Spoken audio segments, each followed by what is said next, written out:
जय श्री कृष्ण मित्रों। पिछले बार हमने भैया से बहुत सारी बातें की थी। वो बातें कुछ अधूरी भी रह गई थी और कुछ कुछ बातें बहुत सारी क्लियर भी हो गई थी हमारी। तो अभी जो हाल ही में झारखंड में जैसे हम देख रहे हैं कि बहुत बड़ा गैंग रेप जो हुआ है विदेशी महिला के साथ, जो कि वर्ल्ड टूर पे निकली थी, जो कि बहुत जानी मानी सोशल मीडिया इन्फ्लुएंसर भी है। तो उनके बारे में हम कुछ जानना चाहते थे। तो मुद्दा यहाँ ये आता है कि हम भैया के पास ही क्यों है, क्योंकि भैया उसी फील्ड में है, महिलाओं के हित के लिए कार्य करते हैं, तो उनको ज़्यादा पता होगा। मैं तो एक वीडियो करता हूँ, तो फिर उनसे जानना चाहते हैं। तो महेंद्र भैया, आप हमें कुछ बताना चाहेंगे उनके बारे में? क्या आपको लगता है कि उनको फांसी होगी या फिर कुछ उनके दुष्कर्मों का, उनको कर्म का जो सजा उनको मिल पाएगा? आपको क्या लगता है? मेरा जो एक्सपीरियंस रहा है अभी तक, जो मैं बेटियों के हित के लिए जो कार्य कर रहा हूँ, मुझे नहीं लगता कि इस भी बेटी को न्याय मिलेगा। क्यों? आप किस देश से बोल रहे हैं सर? इस बेस पे बोल रहा हूँ कि प्रैक्टिकल आपको बता रहा हूँ कि हमने जो 2020 से जो लड़ना चालू किया था, जिसमें अपराधी को जिला न्यायालय से फांसी का जजमेंट हुआ था, लेकिन उस अपराधी ने हाईकोर्ट अपील की, तो वहां हाईकोर्ट में उसे सिर्फ और सिर्फ आदिवासी अनुसूचित जनजाति का बताकर और सुधार और पुनर्वास के चलते जेल में कोई भी अपराधी रिकॉर्ड नहीं है, ऐसा बोल के उसे उस फांसी की सजा को उम्र कैद में किया, जो मेरे साथ बीता है। इसलिए मैं आपको इतने कॉन्फिडेंस से बोल रहा हूं, क्योंकि इस जो विदेशी बेटी के साथ जो रेप हुआ है, जो 3 नाम आए हैं, मेरी जानकारी के अनुसार वो तीनों आदिवासी ही हैं। तो क्या जो जानकारी का सोर्स, मतलब कहाँ से, आपको कैसे पता कि वो आदिवासी ही हैं? देखिए, सोशल मीडिया में जब मैंने पोस्ट देखा तो मैंने थोड़ी सी सोशल मीडिया में छानबीन की, तो जिसमें आज तक न्यूज में जो दिखाया जा रहा था मैंने उसे पूरा देखा और उसमें 3 आरोपी के नाम है। तो उस नाम से मैं जानता हूं कि वो आदिवासी सरनेम है, और जो मैं फेस करते आ रहा हूं अभी तक, तो उससे जान रहा हूं कि जो मैंने फेस किया, क्योंकि हमारे कानून व्यवस्था इतनी लचीली है, और उसमें मैं कुछ जज इसलिए बोलूंगा, मैं सभी को उसमें नहीं बोल सकता, क्योंकि सभी जज और वकील एक जैसे नहीं है। क्योंकि कुछ जज अच्छे हैं, तभी आज छत्तीसगढ़ राजनांदगांव जिला न्यायालय से एक नहीं 2 बेटी के लिए न्याय के तौर पे फांसी की सजा मिली थी। लेकिन अब उसी का विपरीत आप देख लीजिए, हाईकोर्ट, यानी जिला न्यायालय से भी ज्यादा बड़ा किसे माना जाता है? हाईकोर्ट। अब उसमें बोलते हैं कि दुर्लभता से दुर्लभता मामला नहीं है। आप मुझे ये बताइए, जिस रेप केस में 3 साल की बेबी हो, उसको रेप कर दिया गया, उसे गंभीर चोटें आई, उसकी हत्या कर दी गई, और दुर्लभता से दुर्लभता मामला किसे आप बोलेंगे? जिसमें बच्ची की जान चले गई, उसके पूरे यानी शरीर को नोच डाले गए, तो आप दुर्लभ से दुर्लभ मामला आप किसे बोलेंगे? आप ये सोचिए। तो जब तक हमारे बीच में न्याय व्यवस्था अगर मजबूती से काम नहीं करेगी, ये कुछ नहीं हो सकता। क्योंकि आज सोशल मीडिया में देख रहा हूँ, लोग तरह तरह के अपने वीडियो डाल रहे हैं कि फांसी होनी चाहिए, और दूसरी चीज है कि कहने का मतलब तरह तरह के क्वेश्चन कर रहे हैं, और लोग ऐसे गुहार लगा रहे हैं, लेकिन जमीनी स्तर पर कोई नहीं। 4 दिन ये सोशल मीडिया पे चिल्लाएंगे, उसके बाद में 4 दिन रैली निकलेगी, और दूसरी चीज है, अभी राजनीति इसमें चमकेगा, कोई रैली निकालेंगे, कुछ करेंगे, लेकिन 4 दिन बाद सब भूल जाएंगे, उसके बाद में ये केस दब जाएगा। हमने कंटिन्यू लगे रहे, तब जाकर जिला न्यायालय से 2 को फांसी तक पहुंचा पाए थे। क्या वो भी आदिवासी थे? हाँ, उसमें मैंने आपको बताया ना कि उसमें आदिवासी ही है लड़का। उसे जो रियायत दी गई है, उसे अनुसूचित जनजाति और आदिवासी समुदाय का बता के ही उसे छूट दी गई है उम्र कैद में। और उसमें लिखते हैं कि जेल में रवैया उनका अच्छा रहा। आप ये सोच के देखिए, हंसी आती है ऐसी बातों पे, ऐसे न्याय व्यवस्था पे, जिसमें बोला जाता है कि जेल में इसका व्यवहार। अरे जेल में तो एक क्रिमिनल है तो दूसरा महा क्रिमिनल है, कौन वहां उत्पात मचाएगा? ये मुझे बता दे। यानी उनकी बातों को तो आप सुनिए कि यानी जेल में कोई साधारण आदमी थोड़े कि उसके साथ में उत्पात मचा लेगा। जेल में तो एक अपराधी है तो दूसरा महाअपराधी है, कौन वहां किससे उलझेगा? तो सीधी सी बात है। और जिन्हें लगता है कि ये सुधार नहीं है, कुछ भी नहीं होना है, लिख के ले लीजिए, क्योंकि आज जितनी प्रयास कर रहा हूँ इसलिए मैं चाहता हूँ कि अगर ये वीडियो को देखें और लोग जागे। हमने इसीलिए सद्बुद्धि यात्रा चालू किया। थोड़ा बताएंगे इसके बारे में? हमने सद्बुद्धि यात्रा इसलिए चालू किया कि हमने जिस बेटी के लिए हाईकोर्ट तक गए, हाईकोर्ट से जब उस बेटी के लिए जब इस तरह का डिसीजन आया कि उसे आदिवासी बताकर उम्र कैद में तब्दील कर दिया गया अपराधी को, तो हमने सुप्रीम कोर्ट का भी दरवाजा खटखटाया। वहां भी कुछ नहीं हुआ। भाई हम उस फील्ड से नहीं है, हमने वकील किए, वहां से जितना मैंने पढ़ा, बस मुझे एक ही वर्ड समझ में आया, योर फाइल इज डिले। अभी उसकी छानबीन मैं कर रहा हूं कि किस कारण से डिले हुई। अब ये बताइए, जो काम वकील जी का है वो मैं तो नहीं कर सकता, या आप नहीं कर सकते, उसको जज और वकील ही करेंगे। लेकिन वहां से पेपर मिल जाए कि आप कुछ नहीं हो सकता, भाई हम तो सुप्रीम कोर्ट जाकर आ गए। तो हमने सद्बुद्धि यात्रा इसलिए चालू की कि अब हमारे पास एक ही रास्ता बचता है, वो है ऊपर वाले दरबार में। इसलिए हमने सद्बुद्धि यात्रा चालू करके हमने मां बमलेश्वरी मंदिर के चरणों में अपना माथा टेका और मां से विनती की कि वैसे लोगों को सद्बुद्धि दे, वैसे माता पिता को सद्बुद्धि दे जो अपने बेटी के साथ में रेप जैसी घटना होने के बाद में, हत्या जैसे घटना होने के बाद में भी चुप रहते हैं। उनको सद्बुद्धि दे ताकि वो आगे बढ़े। क्योंकि जो लीगली है वो तो पेपर वर्क है, लेकिन बहुत उससे कई गुना केस ऐसे हैं जो लीगल तौर पर लोग अपने इज्जत के डर से नहीं जाते। तो हमारा सद्बुद्धि यात्रा चालू करने का उद्देश्य यही था कि वैसे माँ बाप को सद्बुद्धि मिले, कानून व्यवस्था में बैठे वैसे प्रत्येक व्यक्ति को सद्बुद्धि मिले, जो सारे चीज पूर्व होने के बाद भी सही डिसीजन नहीं देते। आज रेप क्यों बढ़ रही है? अगर कानून व्यवस्था हमारे अगर टाइट हो गई, जिस तरह से आपको अदर कंट्री में दिखता होगा, सीधा शूट एंड साइड। जब मौत का डर क्रिमिनल को दिखेगा, उसकी हवा बोल होगी, वो दोबारा वैसी हरकत करने से पहले वो उसके अगल बगल वाले भी सोचेंगे कि भैया हम ऐसा करेंगे तो हमारे साथ कानून क्या करेगा। तो ये बहुत बड़ी बात है और इसीलिए हम प्रयास कर रहे हैं कि लोगों को जागे, क्योंकि लोग भी बस अभी 4 दिन ये जो सोशल मीडिया में चिल्लाएंगे ना, उसके बाद सब ठंडे पड़ जाएंगे।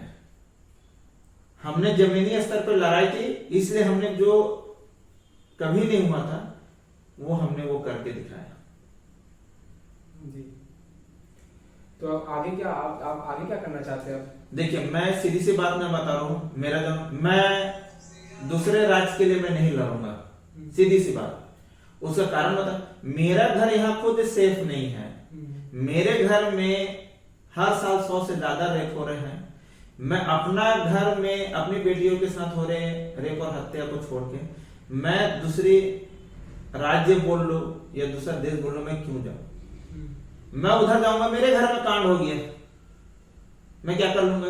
कोई आके आपको बोलेगा। सीधी सी बात है। तो कहने का मतलब ये है, एक कहावत है, जब घर में खुद के घर में आग लगी होती है तो दूसरे के घर को बुझाया नहीं जाता। जैसे मैं अपने जिले और अपने राज्य के लिए कर रहा हूं, अगर वैसी प्रत्येक व्यक्ति, प्रत्येक देश के नागरिक अपने अपने जिले और राज्य के लिए करना चालू कर दे तो मेरा मिशन सक्सेस हो जाएगा। दिल्ली में रेप होती है, रैली राजनांदगांव में निकलती है। मणिपुर में घटना होती है, राजनांदगांव में रैली निकलती है। लेकिन अपनी घर की बेटी के लिए कौन निकालेगा? कभी हम लोगों ने सोचा?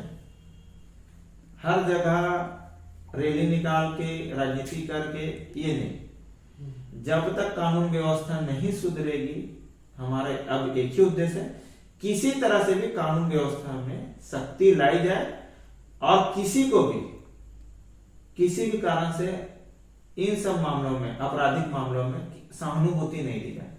अगर अपराधी ने अपराध किया है तो उसे उसी तरह से ही दंडित किया जाए ताकि दूसरा अपराध करने से पहले सोचे।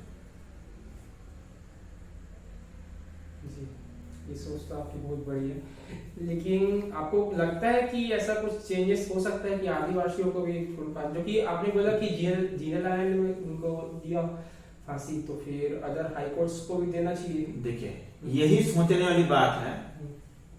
हर आदिवासी एक जैसे नहीं है। क्या आदिवासी बेटियों के साथ में रेप नहीं होता? होता है।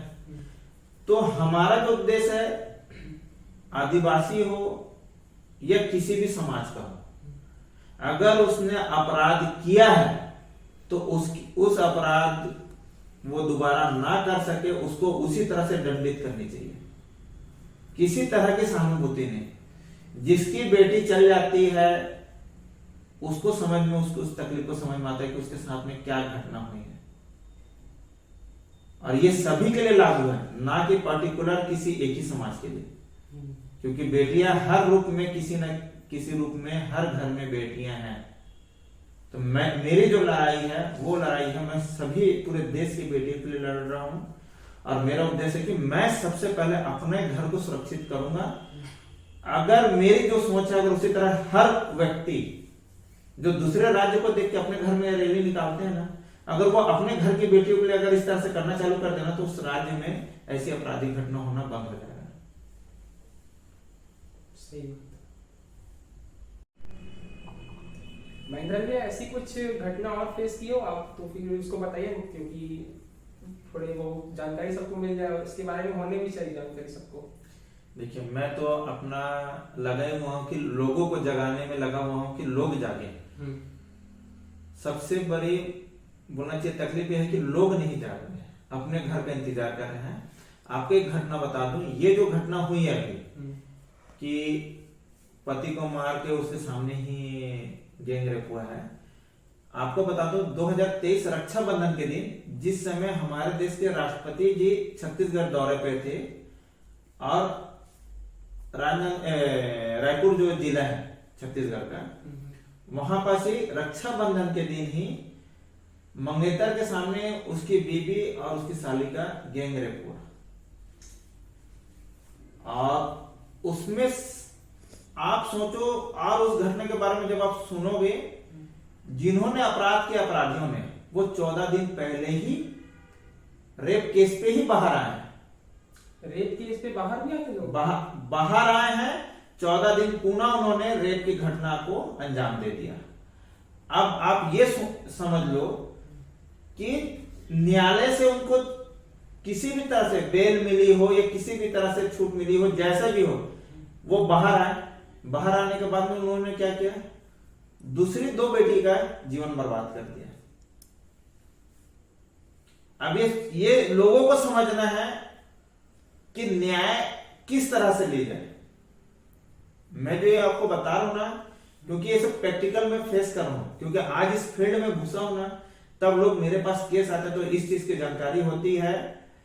और आप सोच के तो देखो, पुलिस वाले पकड़ के ला रहे हैं, अपराधी अपना अपराध स्वीकार कर रहा है, उसके बाद तोड़ मरोड़ के उसे न्यायालय से किस तरह से उन्हें छूट देकर बाहर बेल पे बोल लो या कुछ भी कारण से उन्हें छोड़ दिया जाता है।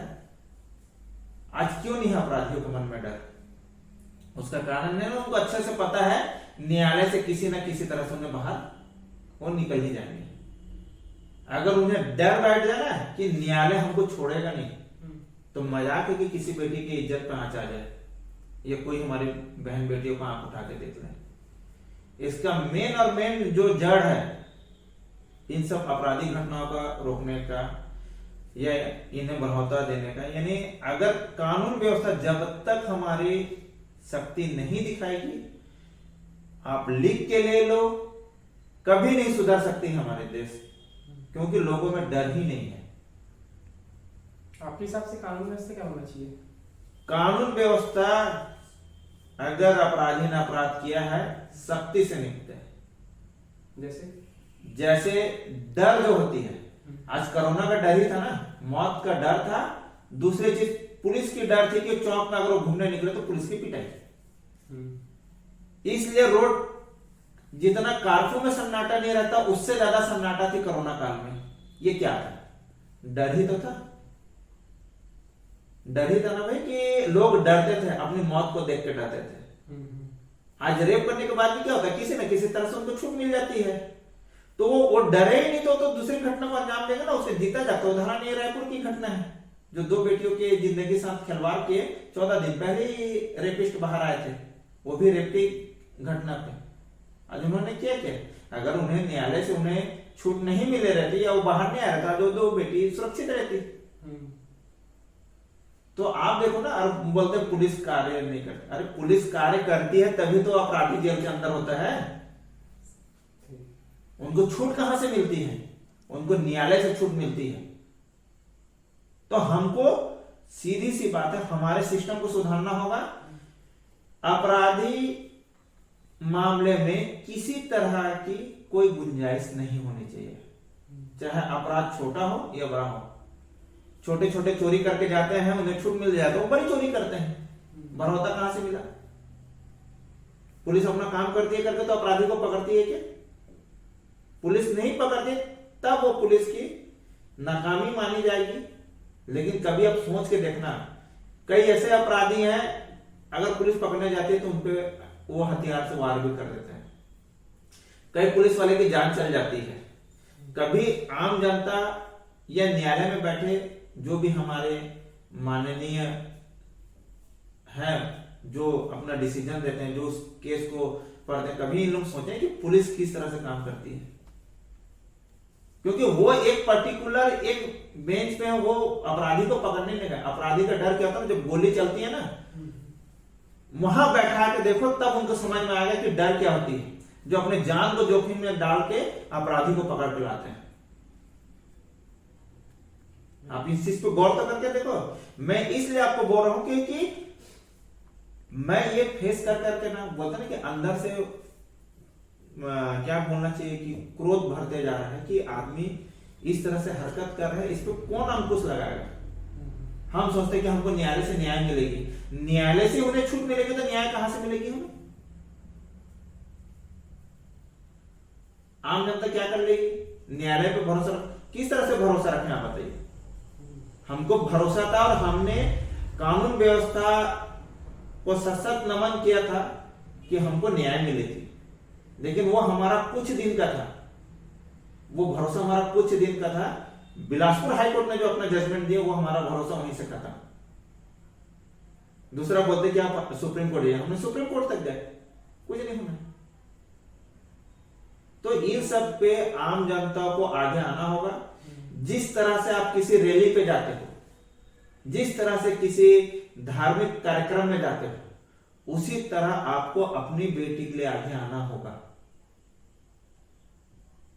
जिस दिन आम जनता जग गई, उस दिन कानून व्यवस्था उनको मजबूरी हो जाएगी टाइट होने की, तब जाकर अपराधियों पे, अपराध पे अंकुश लगेगा।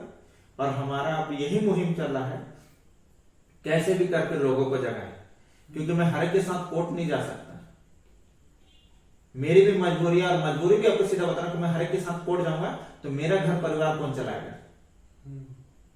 ये मेरी मजबूरी है। लेकिन जो मुझे दिखा कि मेरी घर की बेटी के लिए कौन लड़ेगा, तो मैंने पहल की। और मैंने पहल की तो 2 लोगों को जिला न्यायालय से फांसी का सजा भी लाया। दूसरे केस के तो आप सुनोगे तो मैं आपको फोटो और वीडियो दिखा दूंगा तो आपका दिल दहल जाएगा। 6 साल की बच्ची को रेप करके उसके मुंडी में पत्थर मार के उसे रेलवे ट्रैक में फेंक दिया गया, जिसमें बच्ची के कम से कम 10 से 12 टुकड़े हो गए थे। आप इसको सोच के ही आपका पेशेंस नहीं रहेगा कि इस तरह से घटना कर रहे लोग, लेकिन उसको क्या कर रही है न्याय व्यवस्था? पाल रही है। क्या अब उनको भी न्यायालय से फांसी मिली थी, अभी हाईकोर्ट उनका क्या डिसीजन देगा ये नहीं मालूम। भैया अब हाईकोर्ट के डिसीजन आया तब मैं आपको बताऊं। तो कहने का मतलब हम किस जगह में जी रहे हैं आप देखो तो। हमारी बेटी घर से बाहर नहीं निकल सकती। मैं अपने फैमिली मेंबर, अपनी माँ बहन, वाइफ के सामने मैं रात में बाहर नहीं जा सकता। हम किस माहौल में जी रहे हैं? आज पिस्टल के लिए लाइसेंस भरूंगा, उसमें इतनी प्रक्रिया जटिल है, मिलना नहीं है। रास्ते में जो अपराधी है उनके पास तो अनलीगल तौर से मिल जाएगा। गन टिका दिए, मैं क्या कर लूंगा 10 लोगों के बीच में? सही बात।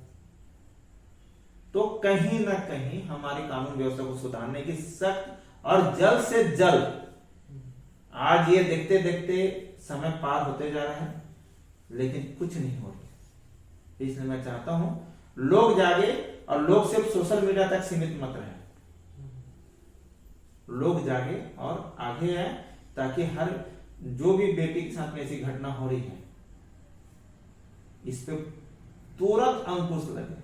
और इसका एक ही है डर, क्योंकि मैंने वैसे वैसे पुलिस अधिकारी को देखा है जो जड़ से अपराधियों को खत्म कर देते हैं। आप जो कह रहे हैं लोग आगे आए, तो किस प्रकार से लोगों को आगे आना चाहिए आपके हिसाब से? कि क्या वो उनके लिए हड़ताल करना चाहिए या फिर कुछ और? देखिए सीधी सी बात है, आज जितने भी कानून या कुछ भी ऐसी होती है जिसको सख्ती से पालन करने के लिए या उसे हटाने के लिए लोग आंदोलन का रूप लेते हैं, पूरे पब्लिक को, हर परिवार से तो मैं हाथ जोड़ के विनती करूंगा, क्योंकि हर परिवार में किसी न किसी रूप में बेटी है, तो बस वो एक आंदोलन का रूप दे और इस तरह से रूप दे कि शासन प्रशासन को इस पे ठोस कार्रवाई करने पर मजबूर हो जाए। क्यों? आज मालूम है कि कोई आगे नहीं आता, करने के लिए लोग आते हैं, बस सबको नेतागिरी करना है ना, वो 4 दिन दिखाना कि हम पीड़ित परिवार के साथ हैं, उसके बाद में भूल के अपने घर चल जाना है। आज आप ये सोच के देखो, किसी जज या किसी वकील की बेटी के साथ में ऐसी घटना हो जाए, वो क्या उत्पात मचा देंगे? तुरंत फांसी। क्यों? क्योंकि वो उसी फील्ड से हैं, उनकी तकलीफ दिखेगी, दूसरे की तकलीफ नहीं दिखेगी। बोलते हैं ना, जिसके ऊपर बीतता है उसको उस चीज का तकलीफ का आभास रहता है। जैसे आज जो मेरे साथ बीत रही है, क्योंकि मैं देख रहा हूं कि मैं क्या फेस कर रहा हूं, मैं किस समाज में जी रहा हूं, डर के साए में जी रहा हूं। तो कहने का मतलब यह है कि पब्लिक डिमांड करे। आज किसी भी चीज को मनाने के लिए सरकार से डिमांड की जाती है, तो अच्छे काम के लिए क्यों नहीं डिमांड कर सकते, ये बताओ। सही बात। आप बताओ, मैं जब रैली निकालता हूं बेटियों के हित के लिए, मेरा कोई राजनीतिक उद्देश्य नहीं रहता, तो मुझे कानून व्यवस्था में बैठे पुलिस कर्मचारी जो भी हैं, अधिकारी, वो मुझे ये बोलते हैं कि हम कानून के अधीन हैं। अब उसी कानून के अधीन के तहत न्यायालय से जब अपराधियों को छोड़ दिया जाता है, तब तो हम कहां जाएं? ऊपर से बोला भी जाता है कि कानून को अपने हाथ में भी ना लीजिए। भाई आदमी तो मजबूर हो जाएगा ना। आप ये सोच के देखो, जिसे न्याय नहीं मिलेगा वो क्या करेंगे? आप बोलते कानून पे भरोसा रखो, यहाँ बोलते ना गवाह नहीं है, सबूत नहीं है, तो हम जजमेंट नहीं दे पाते हैं, ये बोलते हैं। लेकिन आप ये बताओ, जहां गवाह सबूत सब चीज है, जहां अपराधी ने स्वीकार कर लिया, डीएनए रिपोर्ट है, फॉरेंसिक रिपोर्ट है, उसके बावजूद भी तो फांसी की सजा को उम्र कैद में कर दिया जाता है। आप सोच के तो देखो, गवाह सबूत नहीं है, मैं मान ले कि बिना गवाह सबूत के किसी निर्दोष को नहीं दिया जा सकता, लेकिन जहां सबूत है वहां भी तो नहीं दिया जा रहा है। रीजन इसका यही है, कास्ट नहीं, कास्ट के साथ साथ में बहुत सारे हैं। जैसे ये तो मैंने अभी कास्ट का उदाहरण दिया। कई लोग मनोरोग बता देते हैं कि ये साइको है, इसे पागलपन का दौरा पड़ता है। तो ये बताओ, पागलपन का दौरा सिर्फ दूसरे की बेटी के लिए पड़ता है, अपनी बेटी के लिए नहीं? उससे घर में भी तो माँ बहन होगी। हाँ। तो कहने का मतलब आप सोचो, देखो मैं प्रैक्टिकल ये बता रहा हूं आपको कि क्या उसको अपनी बेटी दिखती है, दूसरे की बेटी नहीं दिखती, तो काहे का मनोरोग हो गया? आज बीमारी का बहाना बनाना, यानी कांड करते तक से उनकी बीमारी ठीक थी,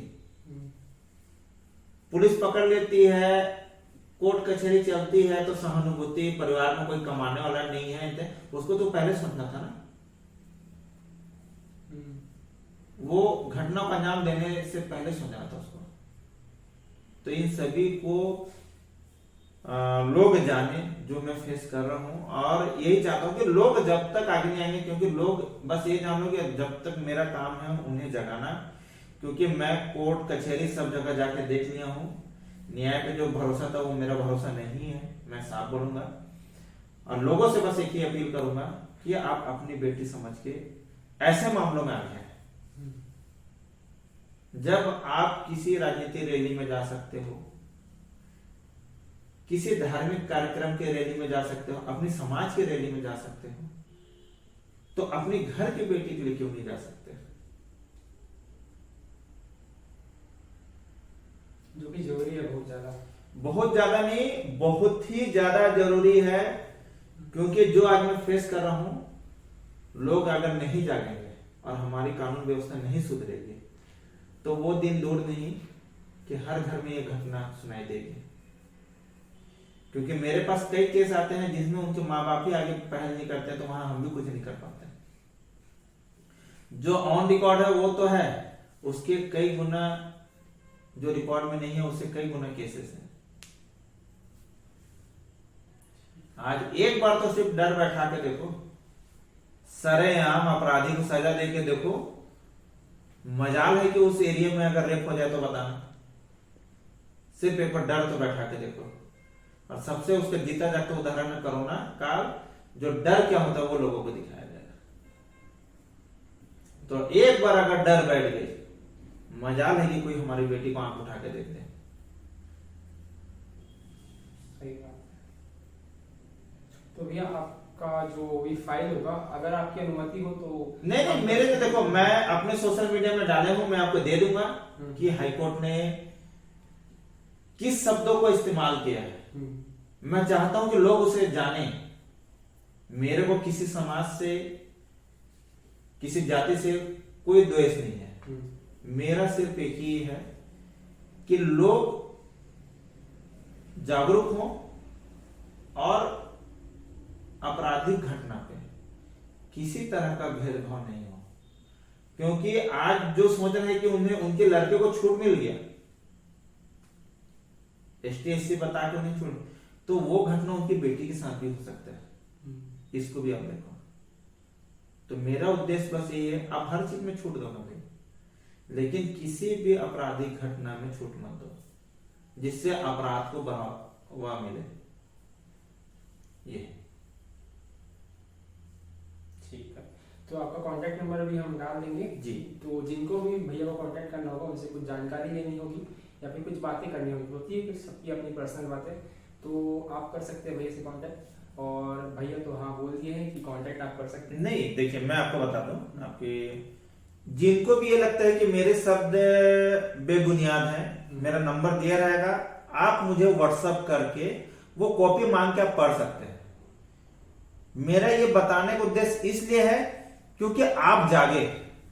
क्योंकि जो मैं फेस करता हूं ना, जब मैं किसी चीज की, अच्छी चीज की रैली निकालता हूं, बेटियों के हित के लिए रैली निकालता हूं, वहां जब लोग आगे नहीं आते हैं तो तकलीफ होती है कि खुद की बेटी के लिए तो आगे है। तो जो जो डॉक्यूमेंट्स आपको चाहिए, जो मेरे पास हैं, मैं चाहता हूं कि समाज ऐसा इस ओर जाए कि हमारी बेटियों के साथ, बेटों के साथ में किसी तरह का भी इस तरह से आपराधिक घटना ना हो।